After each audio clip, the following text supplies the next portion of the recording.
An identifier is a name given to entities like class, functions, variables, etc. It helps to differentiate one entity from another.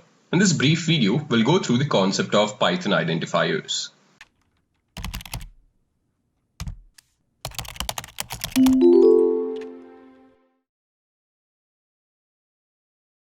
Now, before we go ahead with the session, I'd like to inform that we have launched a completely free platform called Great Learning Academy, where you have access to free courses such as AI, cloud, and digital marketing.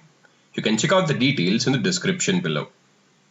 Now we'll understand what exactly are Python tokens. So Python token is the smallest meaningful component in a program.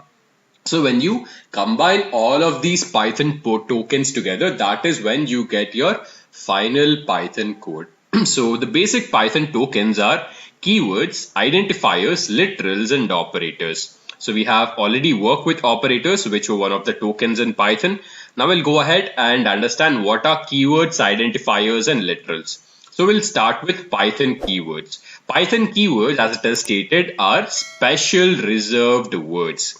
So when I say special reserved words, you can't use these special reserved words for any other purpose, which would mean that you can't give the name of a variable or the name of a function or maybe the name of a class with these Python keywords. And you have some of these reserved keywords over here, which are if, def, del, true, false, while, not, or, return.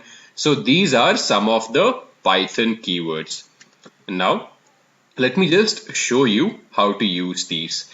So if I type in DEF, so as you guys have seen over here, when I type DEF, this automatically turns into green.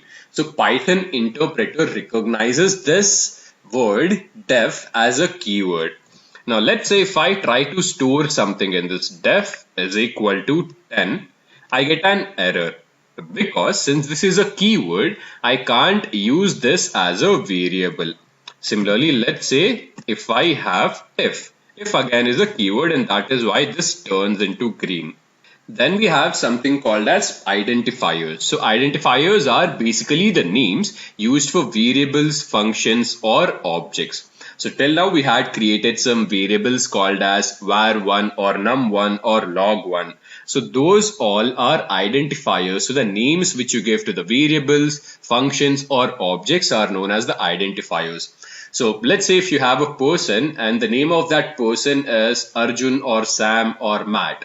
So here the names of these people are the identifiers. So similarly, as you need a name to identify a human being, that is how you will also need an identifier to understand or to call or invoke a variable, function, or object. And this is the simple analogy between the real life and these Python identifiers. And there are some basic rules when you're working with these identifiers. So the first rule is you cannot have an identifier with special characters. So you can have underscore, but instead of except underscore, you can't have any other special characters in the name of the identifier. And also identifiers are case sensitive. So let's say if you create a variable called as var1 with v in small case, and then you create a variable as var1 with v in capital case, then both of them will constitute as different variables. And then also you have another rule over here which states that the first letter cannot be a digit. So these are some basic rules which normally a Python coder keeps in mind. So let's go ahead and understand about these rules in Python.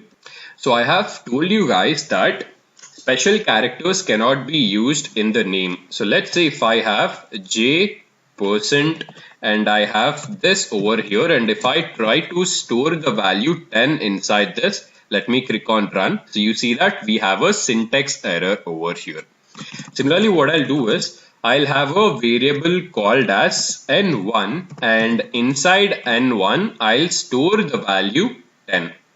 Then I'll have the value capital N1, and inside this I'll store the value 20. Now let me print in both of these, N1 with a small n and N1 with a capital N. And as you guys see, both of these values are different because both of those variables are different. So this is about Python identifiers. Then we have something called as literals, and literals are just the constants in Python. So constant is a value which does not change. So whatever values you are storing inside a variable, that is called as a literal.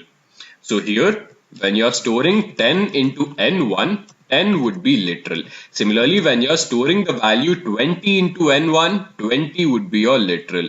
Then over here, when you're storing the values such as 10 into num1, 20 into num2, again, they are your literals. This brings us to the end of this video on Python identifiers. Now, before you sign off, I'd like to inform that we have launched a completely free platform called as Great Learning Academy, where you have access to multiple free courses. So thank you very much and have a great learning ahead.